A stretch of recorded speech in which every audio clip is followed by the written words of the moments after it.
Hello and welcome to another Tabletop Games blog Saturday review.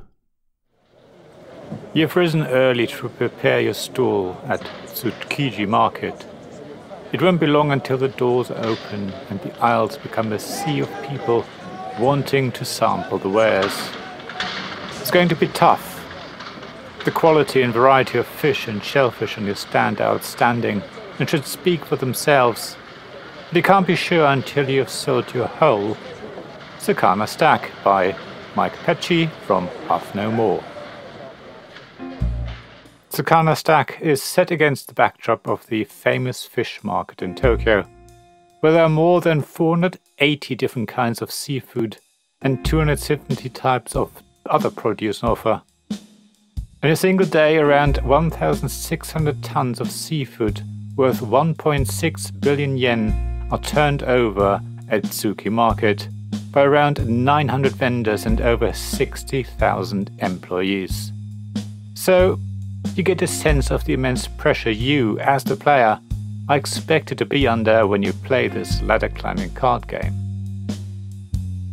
As soon as you open the box and see the illustrations, which are all created from hand drawings made by Joss Pecci, we took inspiration from our own visit to the fish market at which the game is based. You know how much attention to detail has been paid to create this game, and how much love has gone into it.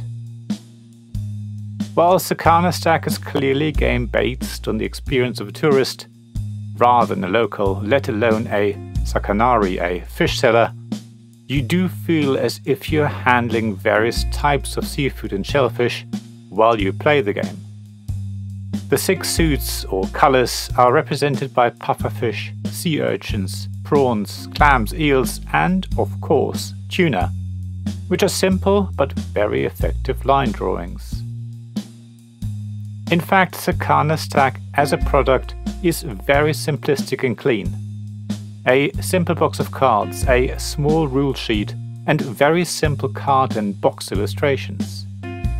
It feels like a European interpretation of highly effective Japanese product design where everything is there for a reason.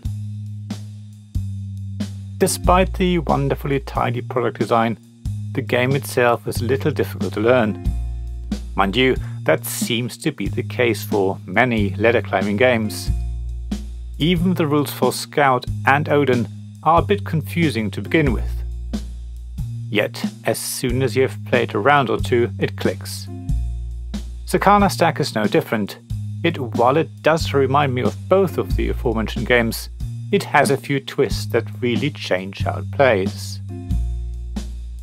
If you've never played a ladder climbing game before, let me run you through the basic principles. As I said, they're a little hard to explain clearly, so bear with me.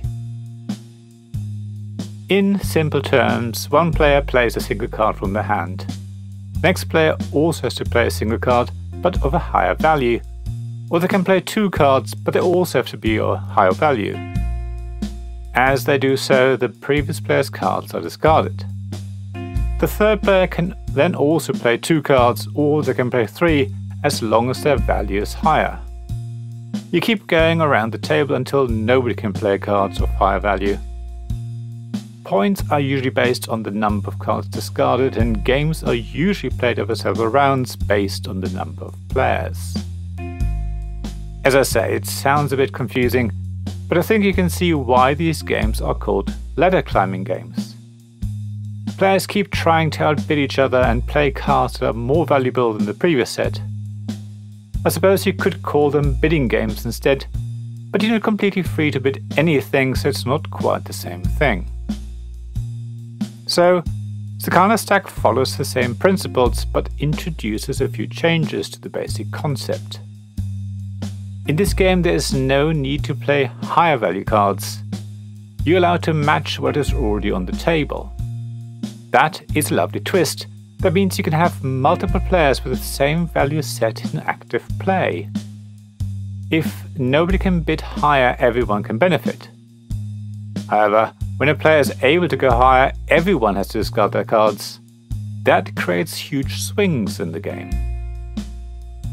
Instead of a single player hoping to score, like in other ladder climbing games, In Sakana Stack, it's possible that several people's dreams are brutally crushed by a single player who stands to win big all by themselves. It really creates the pressure sellers at Tsukiji Market must feel when they lose out to another vendor.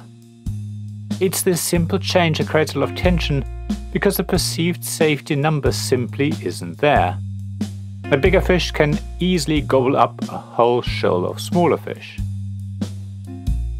Another change is the so-called catch of the day, a single card that's face up in the middle of the table, and the players can add to the cards they play on their turn. It's a nice way of allowing players to improve their chance of outbidding their rivals. It's not a huge change, but a lovely addition to make Sakana Stack more appealing to less competitive players. It makes the game just a little lighter and less cutthroat as it otherwise could have been.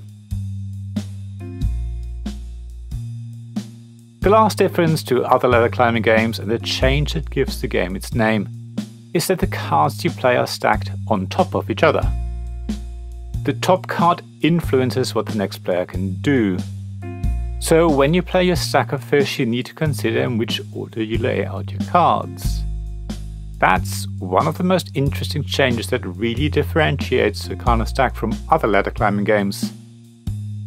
While it's not necessarily clear at first why you might want a certain fish on top, once you've played a few games you realize the importance of this simple decision.